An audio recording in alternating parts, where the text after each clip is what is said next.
itu satu yang ekstrim ya, dan itu pasti akan memukul dunia industri pariwisata lah begitu. Dan kalau memukul pariwisata artinya akan memukul pekerja pariwisata. Bahkan bukan hanya pajak perhotelan, nanti BBM juga akan naik, ya. Pajak buruh juga dia akan naik kayak gitu ya. Karena ini adalah bagian dari skema mereka dengan meningkatnya hutang yang dialami oleh pemerintah Jokowi gitu ya. Jadi nggak usah heran gitu ya, seluruh sendi-sendi kehidupan rakyat itu akan dipajeki dengan sebegitu rupa oleh rejim Sontoloyo ini gitu. Lah kok sekarang pajak saya gede banget ya. Bedanya dulu nggak begitu diperdulikan penagihannya, sekarang ditagih paksa gitu, melalui tadi deklarasi maupun dari memang catatan yang dimiliki oleh kantor pajak.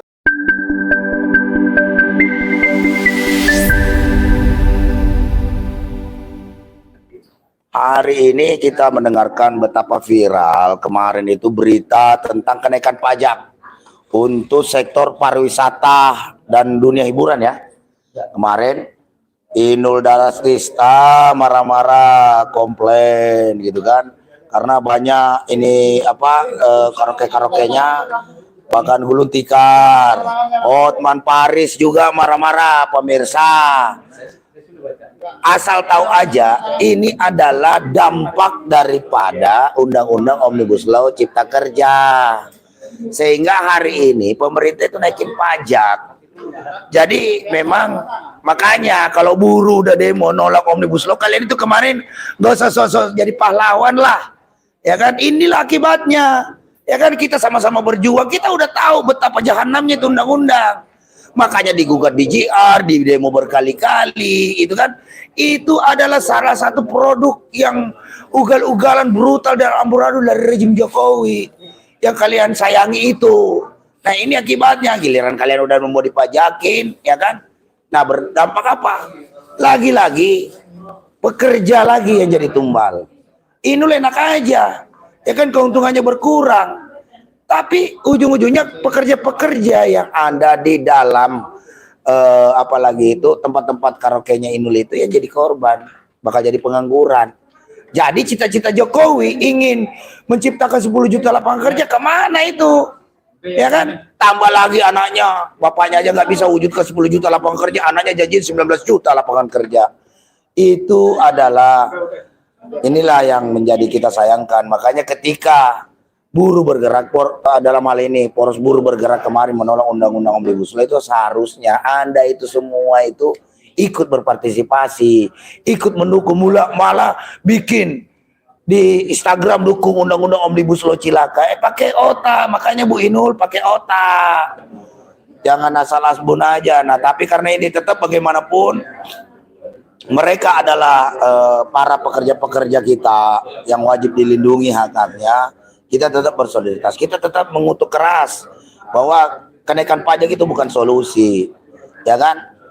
Nah, yang ada, yang terjadi, yang tercipta adalah banyak nanti perusahaan-perusahaan di sektor pariwisata, dalam ini parekraf, itu nanti akan terkena imbasnya. Mereka akan gulung tikar. Nah kalau gulung tikar, otomatis jumlah pengangguran akan bertambah. Jadi janji 10 juta lapangan kerja itu omong kosong, ya kan? Nah, mau dilanjutkan, mau nambah 19 juta lapangan kerja dengan kebijakan ada undang Omnibus Law itu omong kosong, bullshit lah. Ini sudah terbukti. Nah, kali ini saya sedang bersama dengan Ketua Umum Parekraf. Silakan dulu di situ boleh. Saya syuting. Saya sedang bersama ini, kita mau dengar nih statement dari Bapak Jumur Hidayat selaku Ketua Umum Federasi Serikat Pekerja Parekraf. Bagaimana ya tanggapannya? Ya, jadi memang pemerintah itu kurang kreatif untuk mencari sumber-sumber pemasukan bagi negara maupun pemerintah daerah sebagainya. Dan salah satu yang sangat terpukul kalau sampai 70% ya, dari 20% bisa sampai 7%. Saya rasa itu satu yang ekstrim ya, dan itu pasti akan memukul dunia industri pariwisata lah begitu. Dan kalau memukul pariwisata artinya akan memukul pekerja pariwisata. Karena itu ya, agar ini direview ulang lah begitu. Kita idenya mau menyerap tenaga kerja sebanyak-banyaknya, malah justru seperti ini.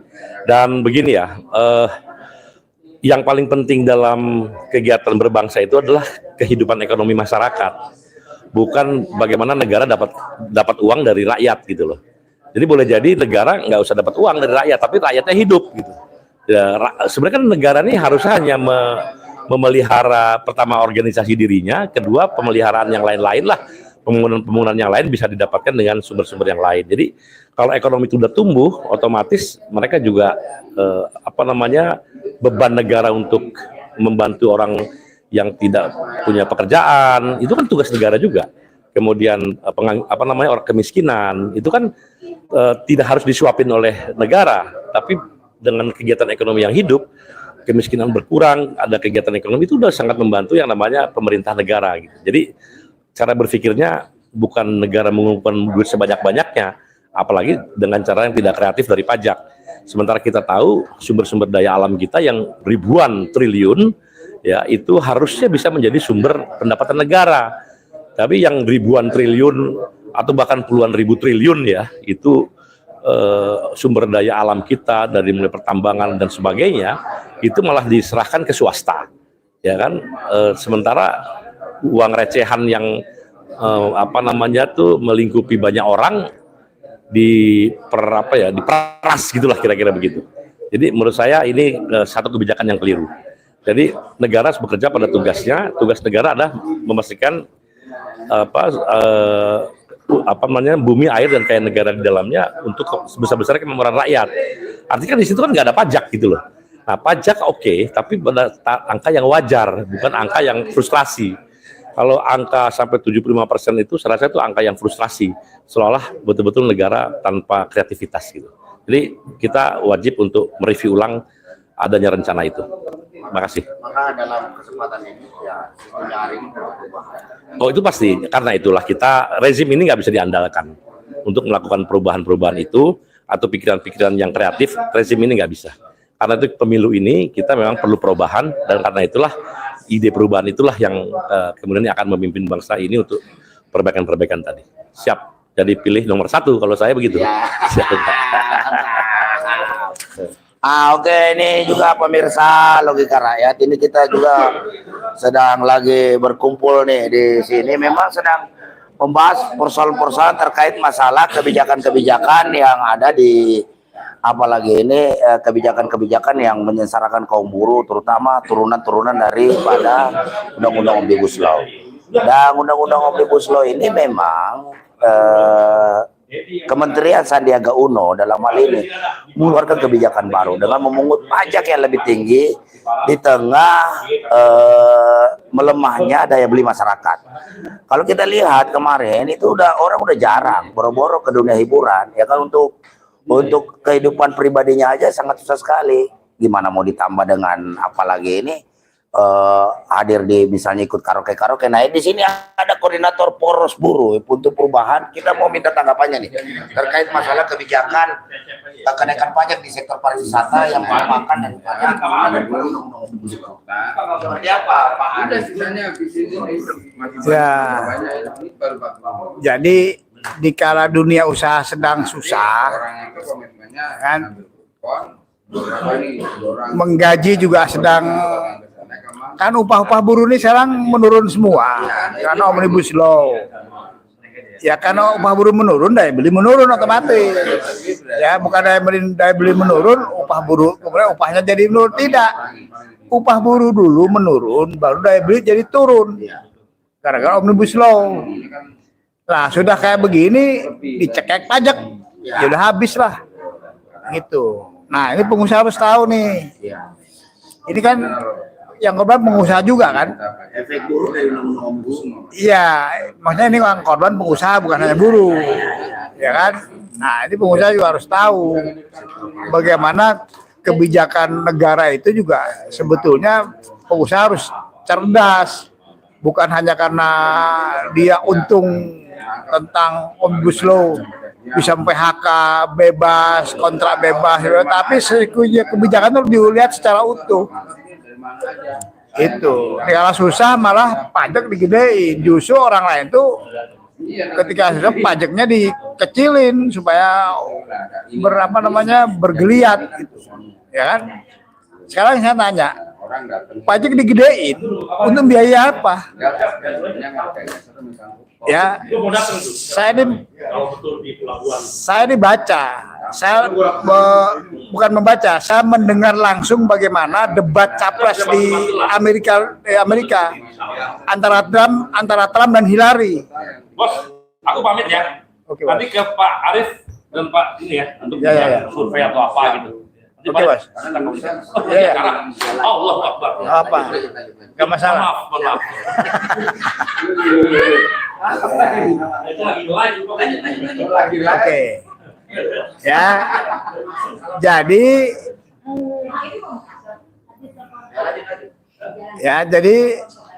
dalam debat antara Hillary Clinton dan Donald Trump itu ada Donald Trump mau menurunkan pajak. Hillary Clinton mau menaikkan pajak waktu itu. Tapi punya argumen masing-masing dan argumennya tuh orang mendengar, oh ini benar semua. Ya kan? Kalau Trump, ya saya turunin pajaknya. Maka diperlukan perubahan. Supaya bergeliat ini menurut dia dengan menggunakan pajak ada gitu. Tapi Hillary beda lagi. Enggak, itu saya naikkan. Karena orang kaya makin kaya nanti. Saya naikkan, tapi dana untuk menaikkan itu untuk menutupi daerah ini sehingga nanti upah juga naik. Ya, itu jelas, gitu loh. Di kita mah enggak. Kenapa naik jadi 25? Enggak, kagak ada peruntukan. Kenapa harus naik? Kenapa filosofinya itu enggak masuk. Gitu. Jadi di debat Amerika, Trump sama Mina ini contoh aja ya. Jadi debat di sana itu biasa lah ya, nggak ada yang baperan ya. Nggak ada yang baperan. Dan maksud saya, misalnya menaikkan pajak juga punya alasan yang sangat kuat. Menurunkan juga ada alasannya. Kalau di sini kan enggak, suka-suka aja. Gua mau naik. Kumaha aing we. Ya, kira-kira gitulah. Makanya nih harus cerdas nih buruh, rakyat harus tahu. Baik. Mau kain siga Persib wae mah.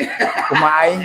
Terima kasih Pak Arif atas itu tadi statement daripada Pak Arif Minardi selaku koordinator Poros Buruh Pusat, juga beliau adalah sekjen KSPSI. Ya tentu saja dia keberatan karena salah satu sektor mereka itu sektor Federasi Serikat Pekerja Parekraf, pariwisata dan ekonomi kreatif itu terganggu dengan hal ini. Nah pasti saja keberatan. Tapi kita ingatkan lagi kepada Mbak Inul maupun Hotman, makanya kalau kemarin kita tolak Omnibus Law, ini akibat-akibat efek samping yang hari ini yang kita tolak. Nah, Borodi udah siap mau statement juga terkait masalah kenaikan upah ini? Nah, ini ada Ketua Umum GSB ini. Kenaikan pajak yang mengganggu industri. Siapa yang naik? Oh, sorry Sarah, bukan maksudnya pajak. Jadi kemarin Pak Menteri Sandiaga Uno itu mengumumkan kebijakan baru terkait masalah menaikkan upah 40-75% untuk industri hiburan dan pariwisata. Dan tentu saja teman-teman yang hidup di dunia pariwisata dan hiburan ini kan di tengah melemahnya daya beli kaum buruh ini kan boro-boro pergi ke karaoke, boro-boro weekend gitu misalnya kan. Lagi sepi pasaran pajaknya dinaikin. Yang tahu apa maksud dan tujuan inilah. Ini gini Pak. Nah, silakan.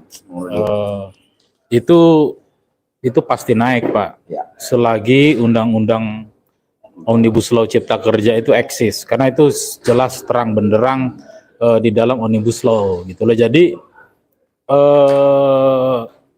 bahkan bukan hanya pajak perhotelan, nanti BBM juga akan naik ya. Pajak buruh juga dia akan naik kayak gitu ya. Karena ini adalah bagian dari skema mereka dengan meningkatnya hutang yang dialami oleh pemerintah Jokowi gitu ya. Jadi nggak usah heran gitu ya. Seluruh sendi-sendi kehidupan rakyat itu akan dipajeki dengan sebegitu rupa oleh rezim Sontoloyo ini gitu ya. Jadi Saya kira makanya tuh para pengusaha yang kemarin, artis-artis yang punya hiburan sekarang ngeluh ada kenaikan pajak, tapi kemarin lu dukung Omnibus Law. Nah ini kan dampak konkretnya gitu, karena dia nggak pernah baca, hanya di endorse saja untuk itu, tapi tidak membaca secara keseluruhan tentang Omnibus Law. Nah saya kira ini juga bisa kita maknai kenaikan pajak kan terendah 40 sampai dengan 75% kan kenaikan pajaknya, itu kan gila, itu kan artinya jelas-jelas itu akan berdampak pada bagaimana pertumbuhan dari sektor pariwisata, gitu ya. Sektor pariwisata itu akan berdampak. Paling berdampak adalah terhadap buruhnya. Bisa dimungkinkan karena pajaknya tinggi, nanti juga minat daripada pariwisata ini rendah, buruh yang akan jadi korban. Jadi upahnya tidak naik, ya, upahnya naiknya hanya seberapa, tapi pajak bagi pengusaha di sektor pariwisata itu ditingkatkan yang lebih besar. Saya kira ini juga bagian dari yang kita lihat itu adalah kefrustasian daripada rezim Jokowi menghadapi situasi sekarang, gitu kan. Hutang terus tinggi, sementara kalau telat bayar juga masalah kan gitu. Nah, belum lagi hal-hal lain, dan ini menjelang pemilu juga kan gitu. Butuh duit banyak untuk memastikan menang satu putaran untuk melanjutkan kekuasaannya gitu. Nah saya kira kita mesti cerdas lah. Sektor buru-buru di sektor pariwisata saya kira bisa bergerak, bergerak mendasarkan itu. Bukan hanya teman-teman sekarang kan yang baru terdengar suaranya itu adalah buruh para pengusaha hotel dan restoran gitu ya. Nah saya kira serikat buruh juga akan bergerak, akan berteriak, bahkan bukan tidak mungkin akan turun ke jalan menentang berbagai macam kenaikan pajak gitu, kenaikan pajak dengan berbagai hal apapun gitu ya. Saya kira sekarang di situ. Bahkan kaum buruh itu harusnya pajaknya itu dihilangkan, bukan dinaikkan untuk kaum buruh gitu ya. Karena upahnya yang tidak seberapa, bukan terus-terus dipajak. Karena pajak buruh juga beli makan, beli ini sudah ada kena pajak ada gitu. Pajak yang baru tuh yang disahkan oleh Jokowi Di situ. ya, tahun kemarin. Iya kan sudah jelas saya bilang bahwa PPh-nya juga naik bagi buruh gitu, termasuk di sini. Ini kan bagian dari skema bagaimana mereka sekarang membutuhkan biaya yang sangat besar untuk proses operasional daripada rejim sekarang gitu. Maka tidak ada kata lain, saya kira itu adalah dengan menaikkan pajak gitu. Untuk membayar hutang, untuk menjalankan infrastruktur dan sebagainya itu hanya caranya dengan menaikkan pajak gitu. Makanya satu kata, tidak ada lain adalah satu, saya kira kita tetap harus konsisten ini. Para pengusaha juga harus tolak itu Omnibus Law, karena di situ jelas-jelas gitu loh, bukan hanya kaum buruh ya. Ya Omnibus Law itu biang keladinya itu adalah Omnibus Law Cipta Kerja gitu. Jadi Omnibus Law Cipta Kerja itu jangan dilihat tentang masalah buruh saja, tapi banyak hal-hal lain gitu. Memang ada izin usaha dan lain sebagainya, masalah pertanahan dan semuanya itu bermasalah gitu. Nah yang kedua, saya kira yang paling gampang, udahlah tuh presidennya suruh mundur gitu loh, nggak usah ikut-ikutan lagi lah, nggak usah ngurusin negara, udah nggak beres ngurusnya, itu tambah susah bagi rakyat ya, jadi mundur aja lah, itu jauh lebih elegan, jauh terhormat, lebih bermartabat ya, daripada rakyat kita, daripada bangsa kita, daripada terus-terusan membuat rakyat semakin susah dengan menaikkan pajak dan lain sebagainya dan lain sebagainya. Saya kira itu jauh bagus. Bahkan sekarang kan udah ramai orang mengatakan pemilu juga tidak akan mungkin. Pemilu kan sebentar lagi nih, tidak akan mungkin pilpres ini ataupun pileg ini akan berlangsung jujur, adil, bebas dan rahasia gitu kalau masih presiden yang terhormat Bapak Insinyur Haji Joko Widodo itu masih menjadi jabat presiden.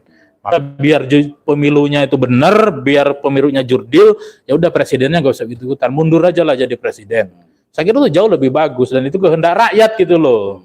Jadi sekarang kan udah nyata loh Pak, yang dulu mengatakan adalah Bapak Presiden Jokowi itu adalah didukung oleh 80%, puas dengan Bapak Jokowi, faktanya tidak gitu loh kan, itu hanya omong kosong, hanya manipulasi, menyenangkan presiden yang faktanya rakyat itu menolak. Kalau nggak menolak, nggak mungkin di Jawa Tengah ketika ngomongin pupuk disorakin Pak. Iya, sama petani ya. Sama kaum tani, itu dalam menandakan bahwa presiden itu sudah nggak dipercayai lagi, tidak dihormati oleh rakyat. Itu kaum tani yang ngomong Pak, bukan kalangan intelektual dan sebagainya. Saya kira itu. Jadi memang biang keladinya ada di situ. Yang jelas saya kira saya secara organisasi jelas menentang kenaikan pajak 40 sampai 75% di sektor pariwisata ini, perlu dipertimbangkan kembali gitu. Siapa sih yang akan diuntungkan dengan ini gitu. Itu saya kira. Terima kasih Bung Rudi Abedaman, Ketua Umum GSBI. Pemirsa Logika Rakyat dimanapun berada, jadi kebijakan menaikkan pajak itu bukan solusi. Itu adalah solusi yang panik. daripada rejim Jokowi yang harus membayar utang negara ribuan triliun. Bunganya aja udah berapa ratus triliun. Dan ini saja juga bikin pusing Sri Mulyani sebagai Menteri Keuangan.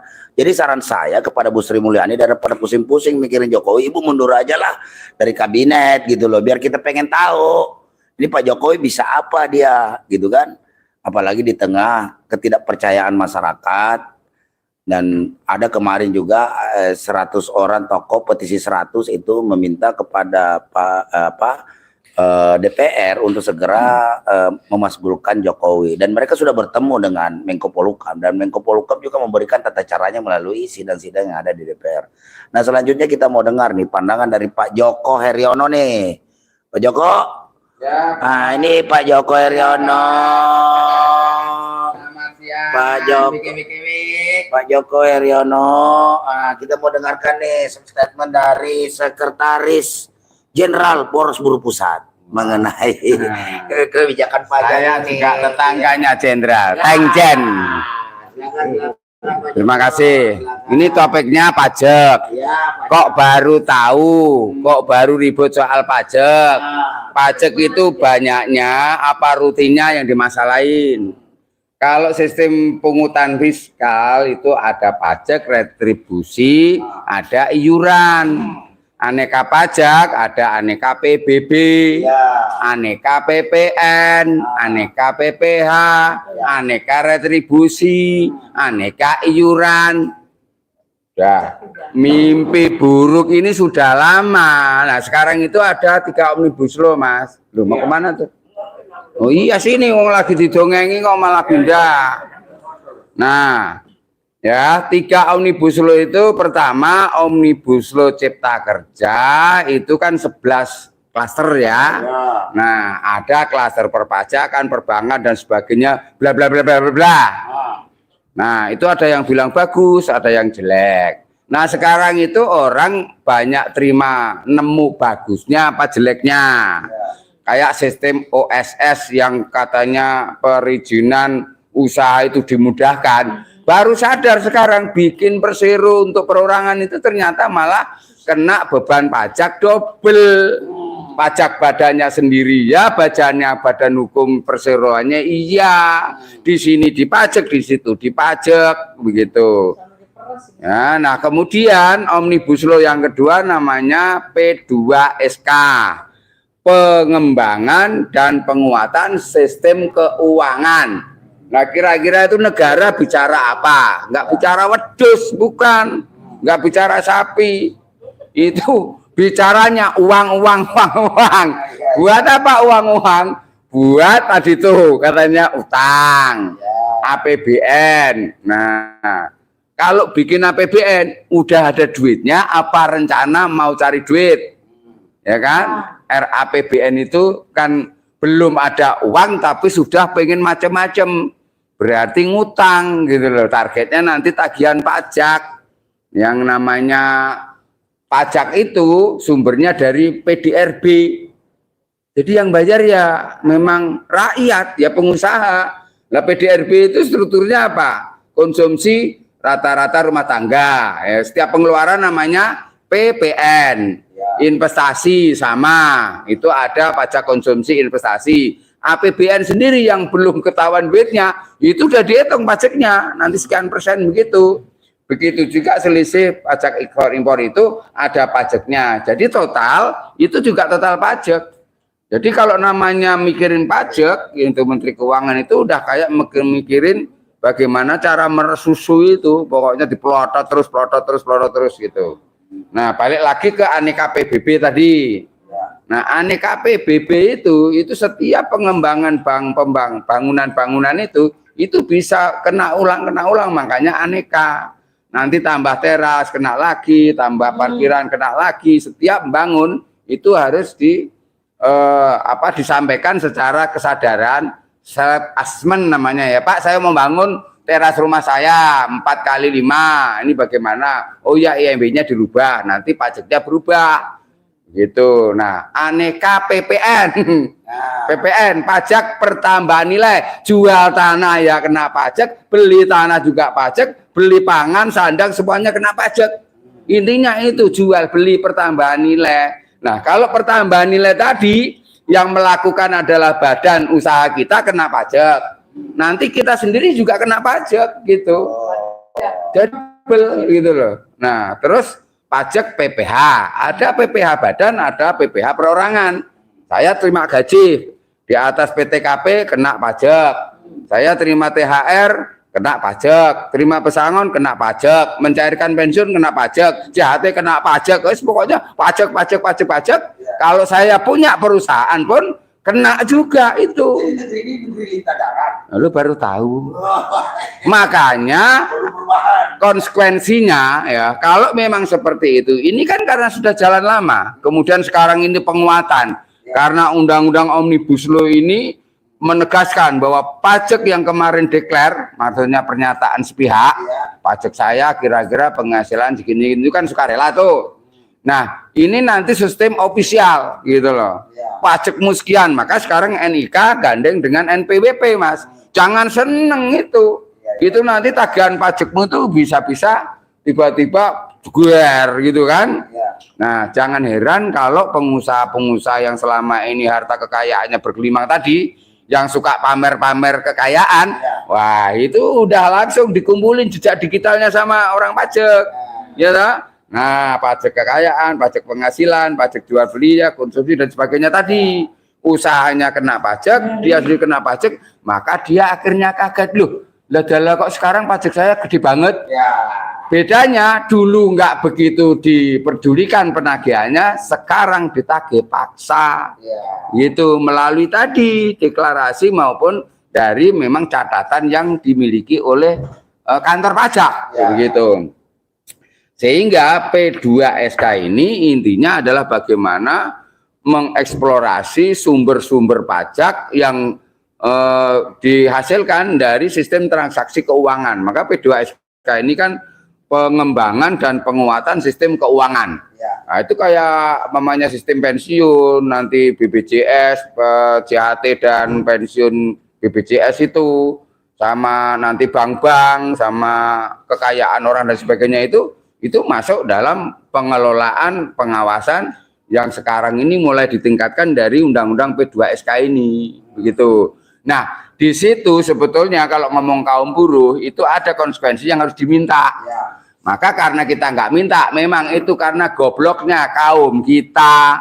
Kenapa? Kita harusnya minta. Di dalam pasal P2SK itu ada ketentuan bahwa pemerintah dapat menyelenggarakan program pensiun lainnya. Lainnya tuh selain Asabri, selain Taspen. Nah, ada juga selain pensiun BPJS yang nggak jelas skemanya. Maka kita buruh punya pesangon harus masuk ke program itu penyelenggaraan pemerintah.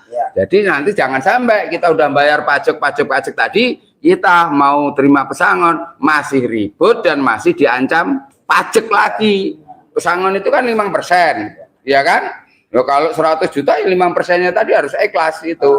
Kayak berak di kali gitu. Jadi bagaimana tanggapan Pak Joko terkait malah statement Inul, Hotman Paris dan teman-teman lain lah yang pengusaha ini menjerit, dia yang mendukung undang-undang Omnibus Law. Oh, kalau itu saya nggak tahu dah. Yang jelas gini, beliau punya usaha. Usaha itu tadinya mungkin hanya masuk ke skala UKM. Kemudian ditawari oleh Omnibus Law bahwa ini bisa ditingkatkan sekelas korporasi, yang namanya sistem korporasi bisa CP, bisa perseroan untuk tunggal perorangan itu, ternyata dia malah kena pajak double, gitu. Kalau kemarin pajak sendiri, penghasilan sendiri, ya kan. Nah, pajak usahanya sekarang udah mulai ditelisik, harus mengeluarkan pajak, yaitu mungkin yang dia bilang keberatan tadi. Tapi alhamdulillah kalau memang dia membayar pajak itu nggak sampai miskin, ya biarin saja, itu memang konsekuensinya orang kaya. Tapi konsekuensi orang miskin itu negara yang sudah meres-meres lewat aneka pajak itu ya harus tanggung. Dari mulai dalam kandungan, dalam pengasuhan, dalam pendidikan, dalam hubungan kerja itu, kecelakaan kematiannya, sampai masuk liang lahat, sampai lansia itu diberikan tunjangan yang namanya itu JS3H itu, Bang. Ya kan? Nah, disitulah akhirnya seberat apapun pajak ini kan itu objeknya orang kaya, orang yang mampu, ya kan? Memang nggak bisa membedakan pajak persennya itu orang kaya mampu semua kewajibannya sama, tapi pembayar pajak paling banyak kan orang kaya. Nah, orang miskin itu paling tidak dapat feedback. Feedback itu pengembaliannya. Jangan dibajak dikorupsi, kemudian dipakai bansos dipakai politik segala macam itu supaya kepilih nanti di Pilpres. Nah, ini kemungkinan akan maka jadi rusuh. Nah, maka hasil pungutan pajak segala macam tadi masuknya harus menjamin kepada perlindungan sosial seluruh rakyat, itu kepastian pekerjaannya, kepastian penghasilannya, kepastian risiko sosialnya tadi, itu seimbang seperti negara-negara di sono. Dulu perdebatannya kan kalau kita minta seperti ini, loh itu kalau di Inggris, di Amerika kan pajaknya tinggi, maka rakyatnya nganggur dikasih duit, namanya jaminan pengangguran, kemudian sakit ditanggung segala macam. Nah sekarang kalau hitung pajaknya di Amerika, di Inggris dan lainnya itu sama Indonesia pajak mana? Gede mana?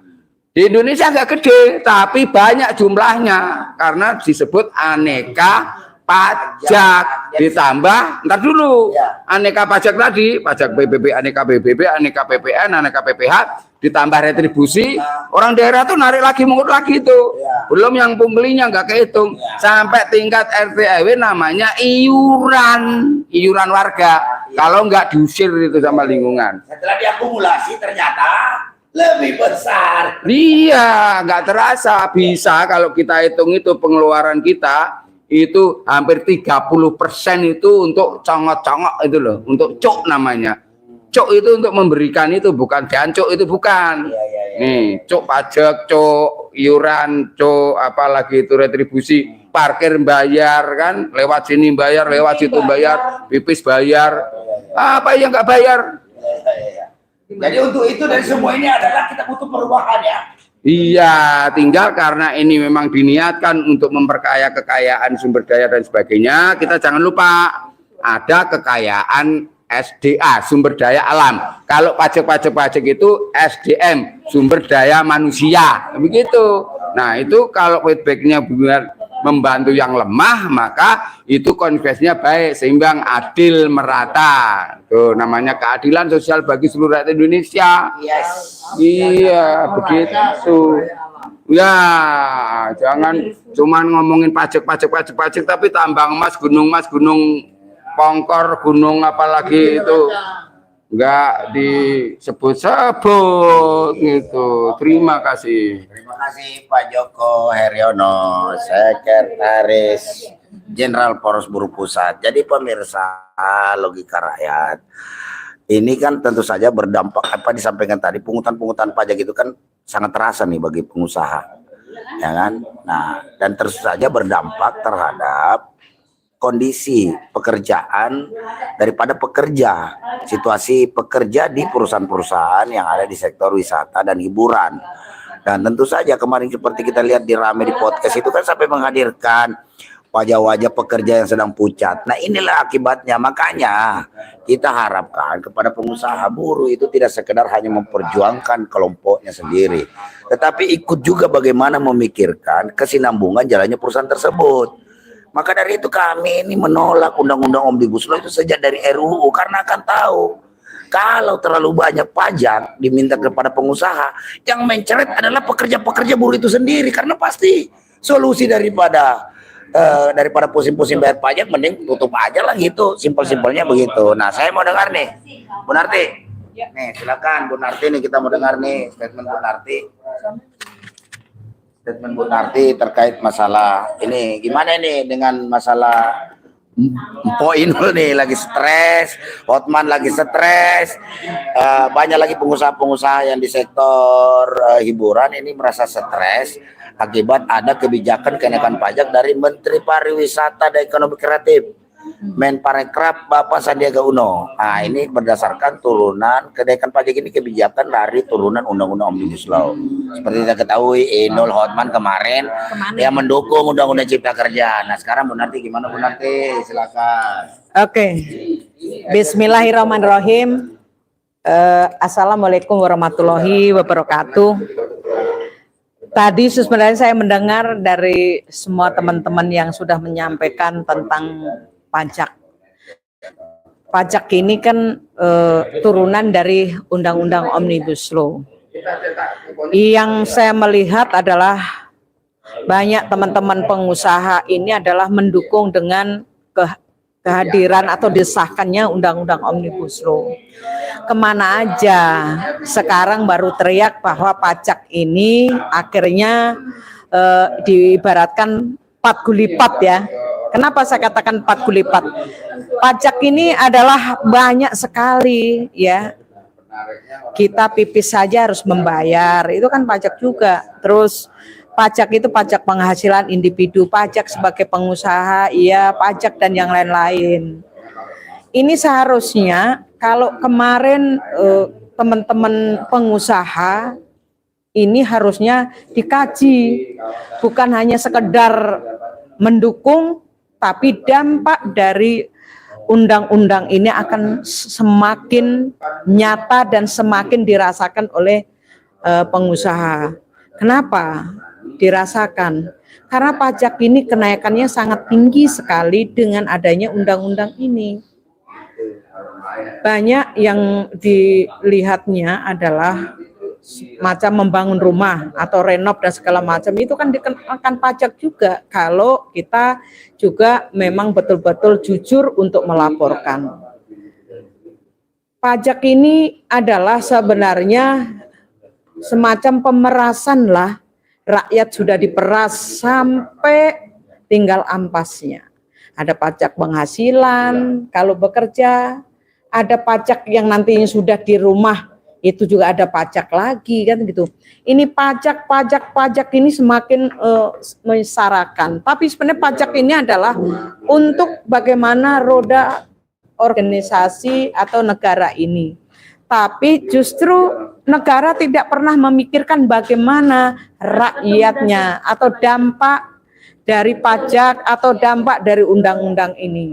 Maka dari itu kalau hari ini ada Hotman Paris, ada Inul Daratista, itu mengeluh bahwa hari ini pajaknya tinggi. Kemarin kenapa Anda mendukung kan gitu? Baru hari ini kenapa Anda baru terasa? Padahal kemarin buruh menolak dengan disahkan Undang-Undang Omnibus Law, tapi Anda itu justru sepakat.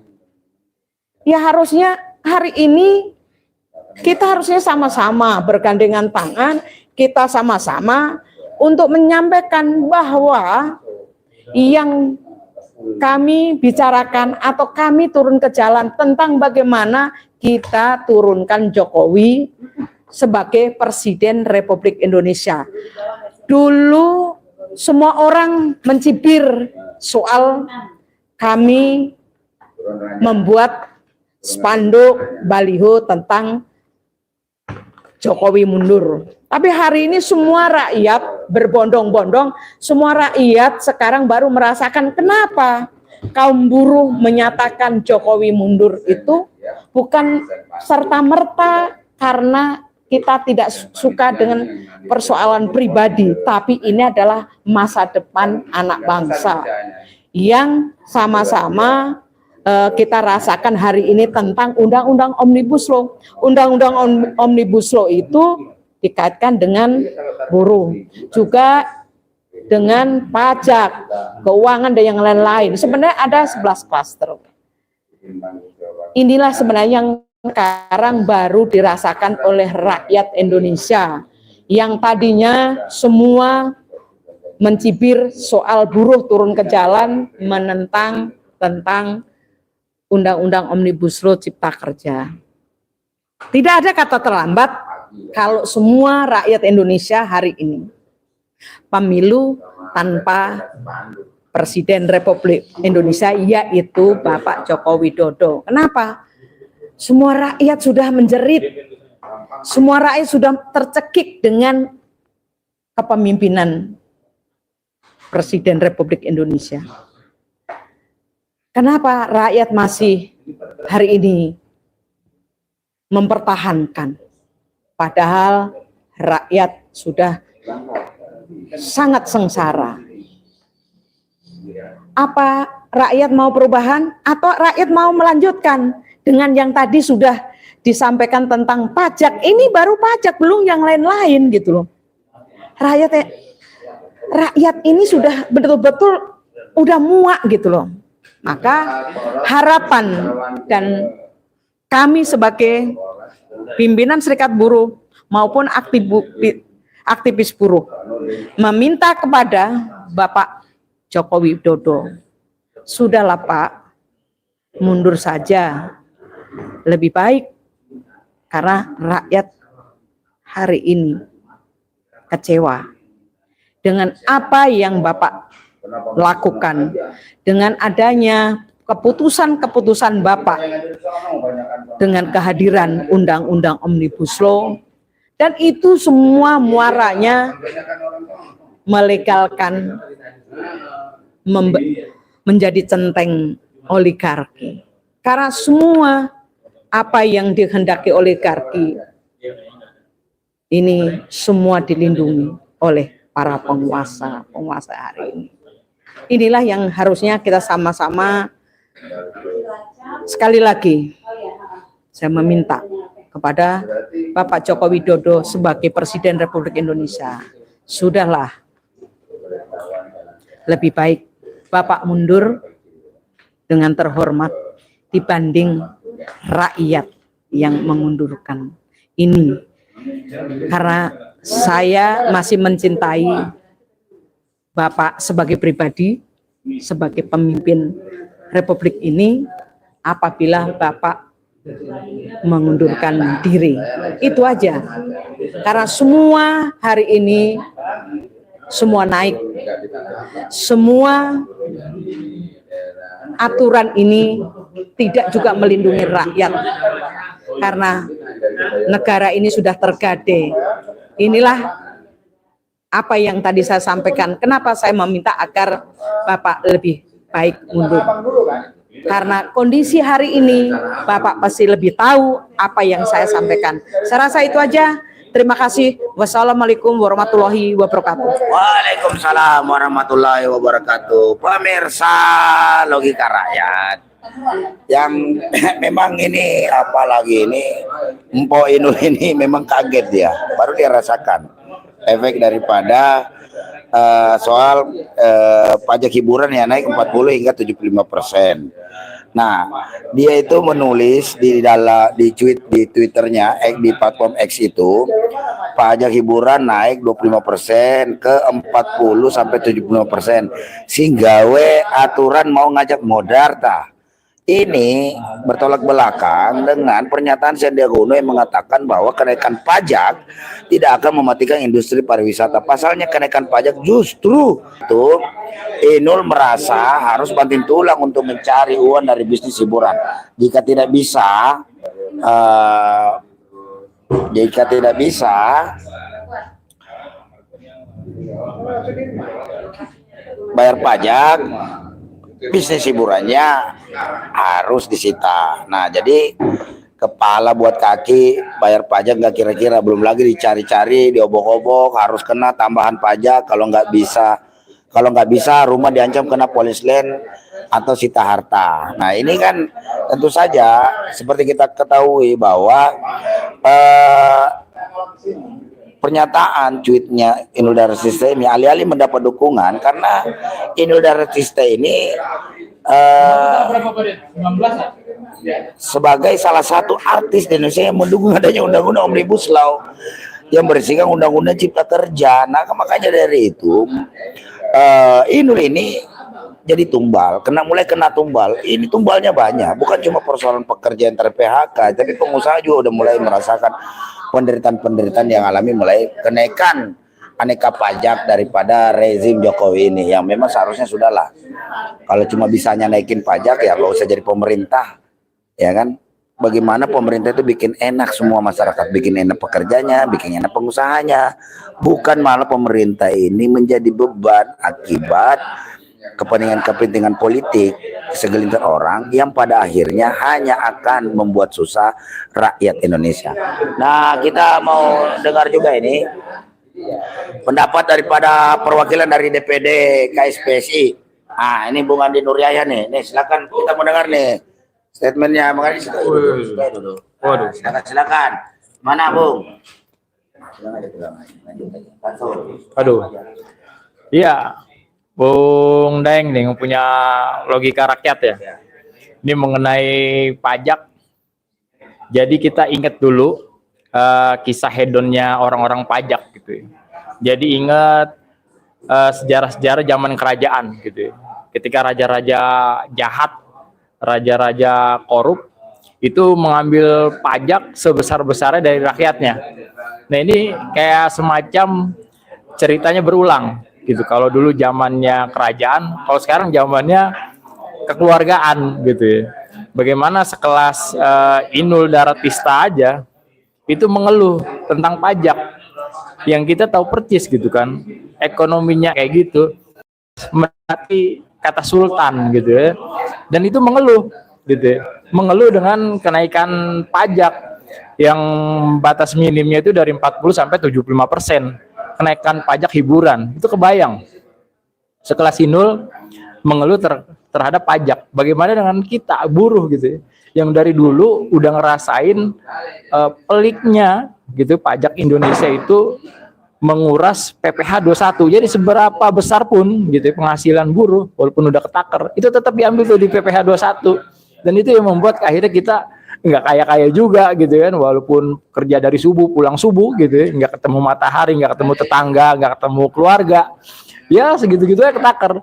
Dan ini akhirnya terjadi gitu kan. Ini kayaknya baru Inul aja yang bersuara, karena Inul yang Inul yang punya usaha langsung gitu ya. Terus ada Bang Hotman yang bersuara juga mengenai pajak. Ini bagaimana dengan teman-teman lain pengusaha ekonomi kreatif yang mestinya didukung oleh pemerintah? Kok ini seolah-olah diperas gitu ya? Seolah-olah di peras kiri kanan atas bawah gitu ya, sampai keluar intisarinya. Terus mereka itu dapat apa gitu ya?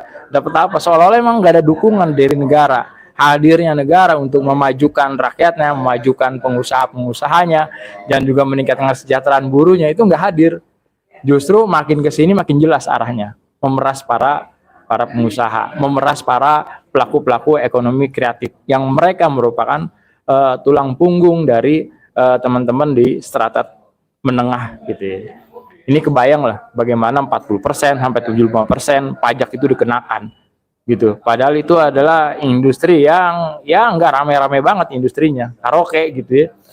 Bagaimana dengan industri-industri lainnya? Itulah wajar ketika memang para pengusaha pun berteriak bagaimana peran negara itu tidak hadir. Seolah dari buruh pun saat ini gitu ya masih bertolak belakang dengan pengusaha. Karena pengusaha pun keberatan, apalagi buruhnya. Dan sekarang negara begitu. Kondisi lagi kurang baik-baik aja. Di tengah-tengah mau ada pergantian pimpinan, di tengah-tengah mau ada perubahan, menaikkan pajak. Apakah ini buat modal nanti atau emang buat menutupi hal-hal yang minus dari pemerintahan rejim Joko Widodo gitu ya. Dan ini sebuah hal yang kami anggap hal yang kurang etis, kurang baik di penghujung karirnya Joko Widodo dan rejimnya. Saya nggak tahu lah nanti Kementerian Keuangan itu seperti apa melihat ini, dan juga Menteri Parekrafnya Bang Sandi Uno gitu yang bicara masalah ekonomi kreatif untuk kepentingan bangsa dan negara. Kayaknya semuanya hanya omong kosong. Gitu Bung Daeng. Oke, mantap Bung Andi Nur Yahya. Perwakilan daripada DPD KSPSI DKI Jakarta. Jadi pemirsa logika rakyat dimanapun berada, baik dalam dan luar negeri, ya kan? Baik dalam dan luar negeri, itu tadi pandangan daripada beberapa kawan-kawan kita ya, yang tentu saja sangat merasa keberatan dengan kenaikan pajak yang dilakukan secara apalagi ini saya naik dewe lah, tidak mengikuti bagaimana pertumbuhan ekonomi, bagaimana apalagi ini inflasi, bagaimana dengan daya beli masyarakat yang hari ini semakin menurun akibat kebijakan rezim upah murah Pak Joko Widodo ini. Pak Joko Widodo bayangkan saja kenaikan upah tahun 2024 itu kaum buruh yang ada di Jawa Barat, Banten, dan di Jakarta itu sampai harus menutup 10 pintu jalan tol hanya untuk mendapatkan upah layak, ya kan? Jadi wajar kalau Pak Jokowi ini diberi gelar sebagai Bapak Upah Murah, Raja Upah Murah. Ya kan, yang tadinya diharapkan ekspektasi rakyat Indonesia menyatakan sebagai ibarat kata Bapak yang pro kepada wong cilik, ternyata dia hanya pro kepada wong licik. Dia hanya pro kepada kaum-kaum pemodal dan kepentingan politik dinastinya. Nah, maka dari itu akibat daripada utang yang tidak terkendali, yang saya dengar utang dari utang negara itu ada sekitar 8.000 triliun, terus utang BUMN 8.000 triliun, terus ada lagi utang-utang tambahan yang senilai kurang lebih sekitar 4 triliun, itu semua ada 20.000 triliun. Anda bisa bayangkan bagaimana membayarnya, ya kan?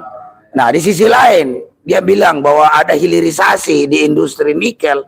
Faktanya kemarin 531 triliun. Itu jangankan duitnya nggak parkir di BI, tapi parkir di bank asing, ya kan? Jadi apa ini daripada di akhir kinerja Pak Jokowi ini yang menurut survei katanya 70% sampai 80% tingkat kepuasan rakyat, hari ini banyak yang protes. Jadi semenjak Pak Prabowo itu kalah debat oleh Anies, itu terungkap kejahatan-kejahatan bagaimana kebijakan-kebijakan Jokowi yang tidak pro kepada rakyat.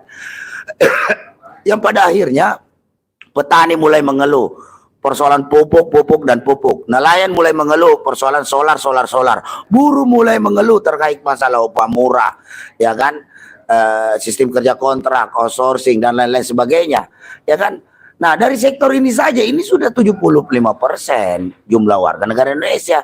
Jadi survei apa itu yang menyatakan Pak Jokowi ini tingkat kepuasan rakyat Indonesia 70-80%, itu bullshit semua. Kita nggak ngerti bagaimana metodologi survei mereka ini, ya kan? Kalau metodologi surveinya bahwa dia disukai, hanya 25% orang yang tidak suka, itu bohong. Ya kan, buktinya kebijakan ini selevel Hotman Paris, Inul Daratista saja sudah mulai protes. Kalau buruh nggak usah ditanya, sejak tahun 2019 yang lalu sudah menolak lahirnya undang-undang Omnibus Law. Nah, sekarang makin hari makin banyak yang tidak suka, makin banyak yang protes, ya kan. Mahasiswa juga kemarin udah mulai bergerak. Jadi siapa yang menyatakan bahwa Jokowi ini tingkat kepuasan Jokowi 70%, 80%?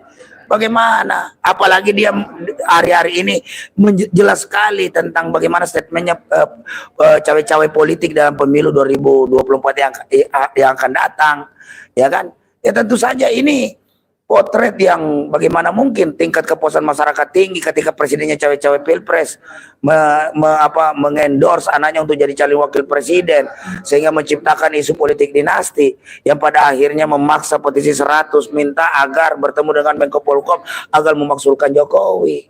Ya kalau dia memang tingkat kepuasan masyarakat, ya tidak ada isu pemaksulan. Jadi tolong, jadi ya sudahlah, ini lembaga-lembaga survei. Janganlah kalian gunakan ilmu pengetahuan itu hanya untuk kepentingan kekuasaan yang menindas rakyat. Kebijakan Jokowi hari ini banyak sekali kebijakannya menindas rakyat. Ya kan, tentu saja mendapatkan perlawanan dari rakyat. Ya kan, selevel petani saja di Jawa Tengah udah berani sorakin Jokowi terkait masalah mahalnya harga pupuk, langkanya pupuk. Itu petani yang selama ini sabar menanti. Tahu-taunya hanya apa coba? Ya kan? Coba perhatikan, itu indikasi-indikasi bahwa di penghujung masa jabatan Jokowi ini tingkat kepercayaan rakyat terhadap pemerintahan Jokowi ini makin memudar. Jadi tinggal menunggu waktu saja. Apalagi Jokowi tidak mampu melaksanakan pemilu yang jujur dan adil, langsung umum, bebas, rahasia, karena statement cewek-cewek politiknya, sehingga seperti kita saksikan banyak oknum-oknum kepala dinas, sekretaris dinas, ya kan, oknum-oknum TNI Polri, ya kan, oknum bupati, wali kota, kejaksaan tinggi, dandim, kapolres, itu terlibat dalam pemenangan paslon nomor 2. Bagaimana mengkondisikan agar supaya paslon nomor ini bisa menang satu putaran. Itu adalah semua perilaku-perilaku yang sama sekali merusak, mencederai nilai-nilai demokrasi Indonesia. Dan tentu saja hal ini jadi gambaran bahwa memang Pak Jokowi di penghujung kuasanya ini hanya menunggu hari saja. dia akan ditawur oleh rakyatnya sendiri akibat dia salah mengambil kebijakan-kebijakan di penghujung masa. Seharusnya dia tenang aja, diam aja. Silakan misalnya Gibran mau capres, harusnya ya 2029 aja ketika Jokowi tidak menjabat sebagai Presiden Republik Indonesia.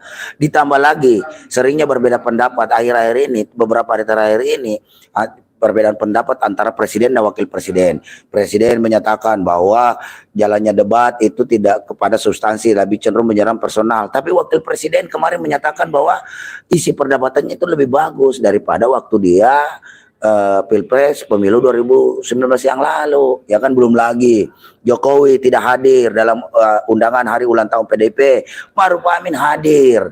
Nah, ditambah lagi banyaknya menteri-menteri yang minta diundang untuk hadir dalam ulang tahun PDP. Ini bukti bahwa kesolidan kabinet Jokowi ini sedang rapuh, sedang goyah, ya kan?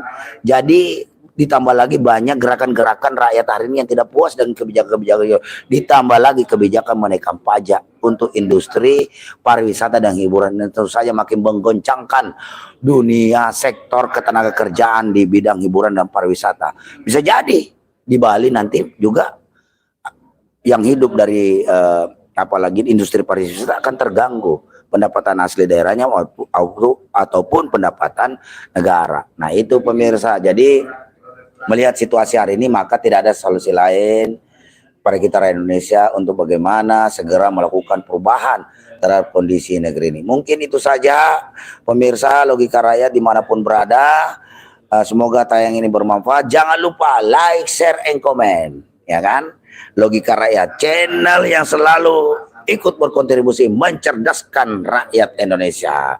Demikian, salam perubahan. Amin, amin, amin. Menang satu putaran. Assalamualaikum warahmatullahi wabarakatuh.